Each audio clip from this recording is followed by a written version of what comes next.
దేశవ్యాప్తంగా నేరాల గణాంకాలను వెల్లడించేటువంటి ఎన్సీఆర్బీ 2024 నివేదికలో ఆంధ్రప్రదేశ్కు సంబంధించి పలు సంచలన అంశాలను కూడా వెలుగులోకి తీసుకొచ్చింది. ముఖ్యంగా సోషల్ మీడియాకు సంబంధించినటువంటి ఫేక్ న్యూస్లు ఏ విధంగా వ్యాప్తి చెందుతున్నాయో కూడా చెప్పడం జరుగుతూ, సైబర్ నేరాలు అదేవిధంగా హింసాత్మక ఘటనలు పెరగడం చాలా ఆందోళన కలిగిస్తుంది అని చెప్పేసి కూడా ఆ రిపోర్ట్లో చెప్పడం జరిగింది. 2024 సంవత్సరంలో దేశవ్యాప్తంగా 58.86 లక్షల గుర్తించదగిన నేరాలు నమోదయ్యాయంట. 58.86 లక్షలు 2024.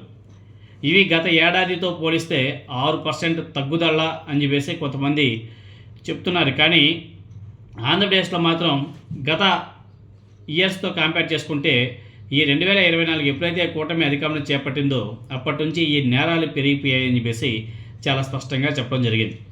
అదేవిధంగా సైబర్ నేరాలు అయితే విపరీతంగా పెరిగిపోయాయి. 2024 సంవత్సరంలో సైబర్ నేరాల కింద మొత్తం 1 లక్షకు పైగానే కేసులు కూడా నమోదయ్యాయంట. అంతకుముందు సంవత్సరంతో పోలిస్తే ఇవి చాలా ఎక్కువ అని చెప్పేసి ఎన్సీఆర్బీ రిపోర్టు చెప్పడం జరిగింది. 2023 సంవత్సరంలో 86,420 సైబర్ నేరాలు నమోదైతే ఈ 2026లో 1,09,000 పైచిలుక కేసులు కూడా నమోదయ్యాయంటే సైబర్ నేరాలు ఏ విధంగా పెరుగుతున్నాయో చాలా స్పష్టంగా అర్థమవుతుంది. అదేవిధంగా ఎన్సీఆర్బీ నివేదిక ప్రకారం 2024 సంవత్సరంలో సోషల్ మీడియాలో ఫేక్ న్యూస్ కేసుల నమోదులో ఆంధ్రప్రదేశ్ దేశంలోనే అగ్రస్థానంలో నిలిచింది. ఫేక్ న్యూస్ ప్రచారం అంటే ఈ తెలుగుదేశం పార్టీ, జనసేన, బీజేపీ 3 పార్టీల కలయిక సోషల్ మీడియా ప్లాట్ఫామ్స్ ఏ విధంగా తప్పుడు సమాచారాన్ని, తప్పుడు ప్రచారాన్ని చేశాయో దీన్ని బట్టి మనం అర్థం చేసుకోవచ్చు. రాష్ట్రంలో మొత్తం 203 ఫేక్ న్యూస్ కేసులు నమోదైతే తెలంగాణలో 139 కేసులు మాత్రమే నమోదయ్యాయి. సో సోషల్ మీడియా వేదికగా తప్పుడు ప్రచారం, అపోహాలు, ద్వేషపూరిత పోస్టు పెడుతున్నారని వేసి ఆ నివేదిక చాలా బాగా సూచించడం జరిగింది. అదేవిధంగా సైబర్ నేరాలు కూడా రాష్ట్రంలో గణనీయంగా పెరిగాయంట. 2024లో ఆంధ్రప్రదేశ్లో 2,528 సైబర్ క్రైమ్ కేసులు నమోదయ్యాయంట. ఇవి గత ఏడాదితో పోలిస్తే సుమారు 8% ఎక్కువ అంట.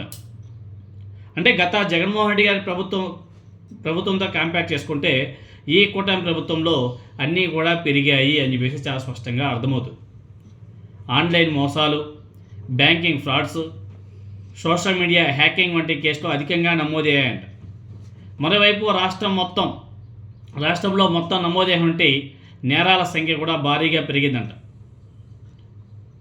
2024లో ఏపీలో మొత్తం 11,16,076 కేసులు నమోదు కావడం అసలు రికార్డు అంట.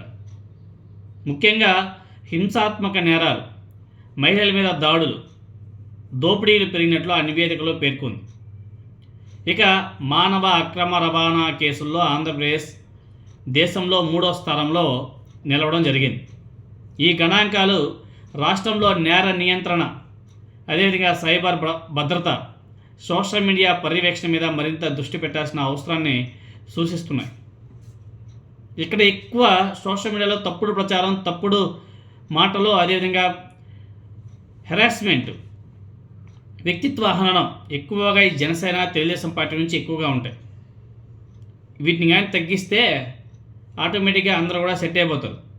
ఏ పార్టీ అధికారంలో ఉంటే ఆ పార్టీ సోషల్ మీడియాకి అన్లిమిటెడ్ ఇవి ఉంటాయప్ప.